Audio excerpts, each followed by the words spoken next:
সম্প্রতি ভেনেজুয়েলার president Nicolas মাদুরোকে গ্রেফতার করার ঘটনায় আমেরিকার গোপনীয় দুর্ধর্ষ ডেল্টা ফোর্সকে নিয়ে শুরু হয় বিশ্বজুড়ে আলোচনা ও সমালোচনা।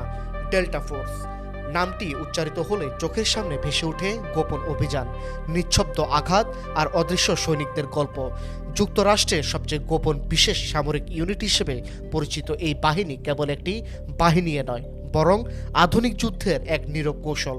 সন্ত্রাস দমন, জিম্মি উদ্ধার ও উচ্চ ঝুঁকিপূর্ণ অভিযানে ডেল্টা ফোর্সের ভূমিকা দীর্ঘদিন ধরে আলোচনার বাইরে থাকলেও তাদের প্রভাব বিশ্ব রাজনীতি ও নিরাপত্তায় গভীরভাবে অনুভূত। ভিয়েতনাম যুদ্ধের অভিজ্ঞতা থেকে শিক্ষা নিয়ে 1977 সালে গঠিত এই ইউনিটের পেছনে ছিলেন colonel Charles Beckwith. British special air সার্ভিসের আদলে তৈরি ডেল্টা ফোর্সে শারীরিক শক্তির পাশাপাশি মানসিক দৃঢ়তাকেও দেওয়া হয় সর্বোচ্চ গুরুত্ব।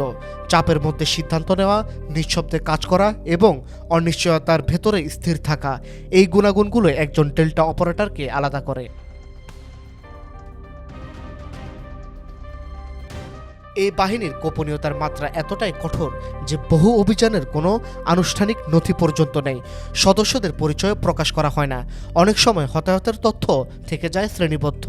এই নীরবতায় ডেল্টা ফোর্সকে অন্য সব সামরিক ইউনিট থেকে আলাদা করেছে এবং তাদের কার্যক্রমকে ঘিরে তৈরি করেছে রহস্যের আবরণ। ডেল্টা ফোর্সের কাজ শুধু যুদ্ধক্ষেত্রে সীমাবদ্ধ নয়।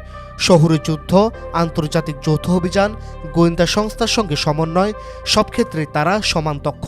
মধ্যপ্রাচ্য থেকে আফ্রিকা, ইউরোপ থেকে এশিয়া, বিশ্বের বিভিন্ন প্রান্তে পরিচালিত বহু গোপন অভিযানে তাদের উপস্থিতি ছিল নীরব কিন্তু ভিন্ন। ডেল্টা ফোর্সের কাজ শুধু যুদ্ধক্ষেত্রে সীমাবদ্ধ নয়। শহুরে যুদ্ধ, আন্তর্জাতিক যৌথ অভিযান, গোয়েন্দা সংস্থার সঙ্গে সমন্বয়, সব ক্ষেত্রে তারা সমান দক্ষ। মধ্যপ্রাচ্য থেকে আফ্রিকা, ইউরোপ থেকে এশিয়া, বিশ্বের বিভিন্ন প্রান্তে পরিচালিত বহু গোপন অভিযানে তাদের উপস্থিতি ছিল নীরব কিন্তু যথেষ্ট প্রভাবশালী। এই ইউনিটের সদস্য নির্বাচন ও প্রশিক্ষণ প্রক্রিয়া বিশ্বের সবচেয়ে কঠিনগুলোর একটি। এখানে শারীরিক সক্ষমতার পাশাপাশি গুরুত্ব পায় মানসিক স্থিরতা ও নৈতিক সিদ্ধান্ত।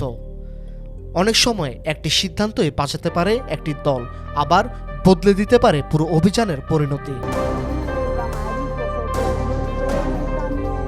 ডেল্টা ফোর্সকে নিয়ে বিতর্ক কম নয়। মানবাধিকার লঙ্ঘনের অভিযোগ, আইনি কাঠামোর সীমাবদ্ধতা এবং গোপন অভিযানের স্বচ্ছতা সব মিলিয়ে প্রশ্ন উঠেছে বহুবার। তবে এসব বিষয়ে সরকারিভাবে খুব কম তথ্যই প্রকাশ পায়, যা রহস্যকে আরও গভীর করে তোলে। সবশেষে বলা যায়, ডেল্টা ফোর্স কোনো প্রচলিত নায়কত্বের গল্প নয়। তারা যুদ্ধের শিরোনাম হয় না, পদকও খুব কমই আলোচনায় আসে, কিন্তু আন্তর্জাতিক নিরাপত্তার অদৃশ্য মঞ্চে তারাই অনেক সময় নির্ধারণ করে দেয় ফলাফল। আধুনিক বিশ্বের এই ছায়া সৈনিকরাই আজকের গোপন যুদ্ধের নীরব কারিগর হিসেবে পরিচিত বিশ্বে। News desk, Dhaka digit.